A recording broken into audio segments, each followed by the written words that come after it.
Morning, everybody. It's a privilege to talk to you all this morning. Ko Nikki toku ingoa, he mātanga whakawhitiwhiti kōrero taku mahi. Today we're going to talk about greenwashing and through a PR lens. I guess the context for this, right, is a growing number of brands taking climate action and trying to communicate those ambitions. There's also been advances in packaging and supply chains for FMCG brands. So we're seeing more on-pack claims articulating these improvements. Sometimes greenwashing is done intentionally, but most of the time it is simply naivety or ignorance, or perhaps the message is simply being diluted through the marketing supply chain. And this is easy to happen.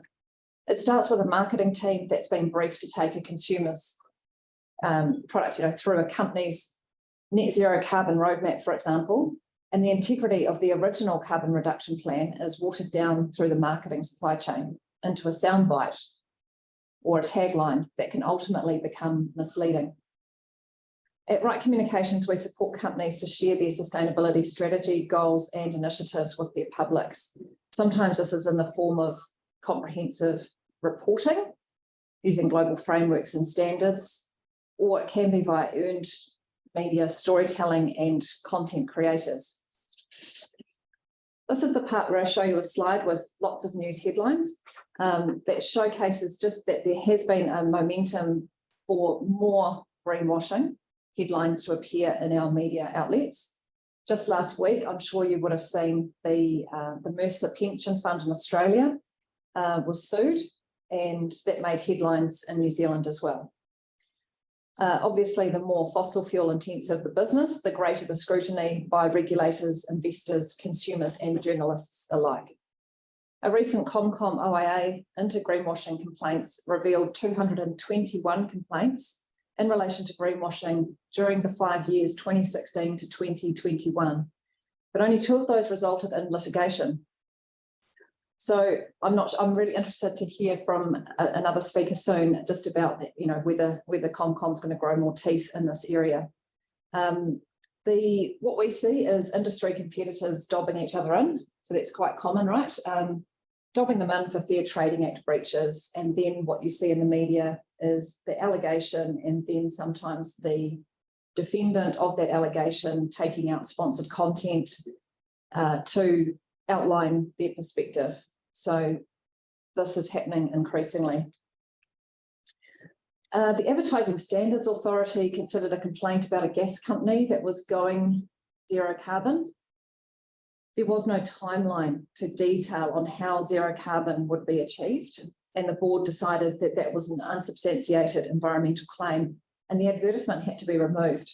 So this is a local example, and it's a costly error, and it shouldn't have got to that point. It's tough because the company who I'm familiar with, they're not a client of ours, but I'm familiar with their strategy, and they have got a very robust carbon reduction plan, but they haven't been very convincing in their communications of that plan. It's complex. This particular company is having to transition to hydrogen, and it's a long game. You have to take consumers with you, but not freak them out today. You have to reassure them that there is a plan. We may not have all the answers today, but these are the things that we're working on. You also need consumers to continue buying the current technology today, because the future technology may be many years off. In this case of this gas company that was caught out, the household shoppers were going to have to purchase hydrogen compatible appliances, in the future, but you can't rock up to Noel Leeming's today and purchase that technology. So oftentimes we're talking about future state and just trying to take people with us on that journey. So why does greenwashing occur? Things like word limits on social media tiles, shortness of space in advertising, i.e. a website banner ad, that can inadvertently lead to vague language. You might have a really fully formed advertising campaign with long form, sponsored content or editorial, but it's that singular website banner that might ultimately get you in trouble because it's just the concise space. I feel like that's at the heart of greenwashing. There's buzzwords obviously like green, eco, natural, organic, these can be inaccurately applied to brand marketing without certification or evidence to back up the claims. But if we just look at SBC membership, and I've been a member for 15 consecutive years, to the best of my knowledge, none of the major advertising agencies have been consistently a member of this organisation. And the same is true of SBN, although I know that there might be one or two in there recently. Kath Dewar at Good Sense, she's been a regular presence at SBN over the years, and I think it takes time to learn the ESG terminology. It takes time to understand the frameworks. I know in our team here, we spend a lot of time just educating ourselves on all the frameworks that our clients utilise. There's a lot of acronyms to unpack. These take time, and I think also you have to walk the talk, right? So as soon as we go through Toitū, and we've been doing Toitū's programs since day dot, you start to understand carbon inventories, you start to understand what it means, what does carbon reduction look like? And it's just a process of understanding and learning. And I think in our marketing supply chain in New Zealand, we just have low adoption of interest in sustainability. I think this is changing, but I think, we have to be bulletproof. If you can't back it up, just don't say it. And I think that applies to all forms of communication. We're often involved in inter-agency discussions about particular marketing platforms or creative territories. And there have been many occasions where we've had to black hat a proposed platform because the ad agency hasn't grasped the potential for greenwashing. In fact, I received an email just yesterday from an ad agency asking me to critique some print and banner ads that have been approved by the client and are ready to go. But as soon as I saw one of those banner ads, I got that sense that, no, this is a potential risk. The banner ad simply said, going circular. I know what's behind that. There's a circularity strategy, and there's a lot of, existing product stewardship and data points that are all in a sustainability report. But if I see a banner ad for a company that has a logo and says going circular, I feel like that's greenwashing. So we have to improve, I think, we have to help upskill some of the other players in the marketing supply chain. In terms of claims, there's two kinds. There's express and implied. The expressed is things like certified organic. So it means what they say it must be true, it's accurate, and have a factual foundation. A good example would be All Good Bananas and their fair trade certification. Bulletproof. Competitor, many years ago, Dole, they created their own logo, which they called Ethical Choice. Not sure if anyone remembers that, but they've got quite a if you go onto the Dole corporate website, you'll see it. There's a lot of work being done on the supply chain, but creating your own logo really does ring alarm bells, and shoppers, I think, they could be easily confused and assume that they had a certification to back that up. Implied claims are less specific, and this is where you might see imagery of flora or fauna, animals, and they infer environmental preference. Gull has been a culprit here, where they have put out a really little social media tile, and it said driven by nature, and it's just had mountain snowy peaks in the background. What they're trying to communicate is the biofuel proposition, but it's entirely misleading. Claims go rogue. Communicators, we have to be really careful about the way that we word things. We have to teach our clients or our colleagues how to market these sustainability features within the right legal and ethical frameworks. Claims about production processes, like made with renewable energy, contains recycled content, or zero waste. These, as soon as I see something like that in a client brief, you just immediately want to pick up the phone to the scientists involved and find out exactly how is this product, recyclable. Is it the product itself? Is it the packaging? How can we be very clear with shoppers?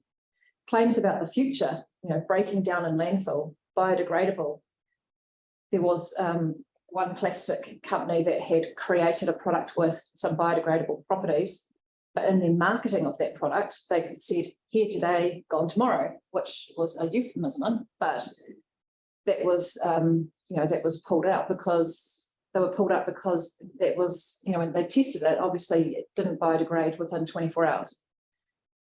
Comparative claims, better for the environment, or this product uses less energy than a competitor product. We've seen that in the heat pump market, that there have been problems with claiming efficiency over other brands. Certification claims, again, if you're saying something certified organic, you really need to be bulletproof on that. The most common type of complaint, though, with greenwashing is organic, certified organic. That's number one. And there's actually a bill before Parliament, I'm sure that this will be touched on later, potentially, which will help firm things up in that regard. But biodegradable, compostable are also overrepresented. Recyclable, sustainable, and eco-friendly, these were also quite problematic. So there's a lot of shopper confusion around these terms, and I think in particular compostable and biodegradable. I think this is something that we'll be hearing a lot more about this year.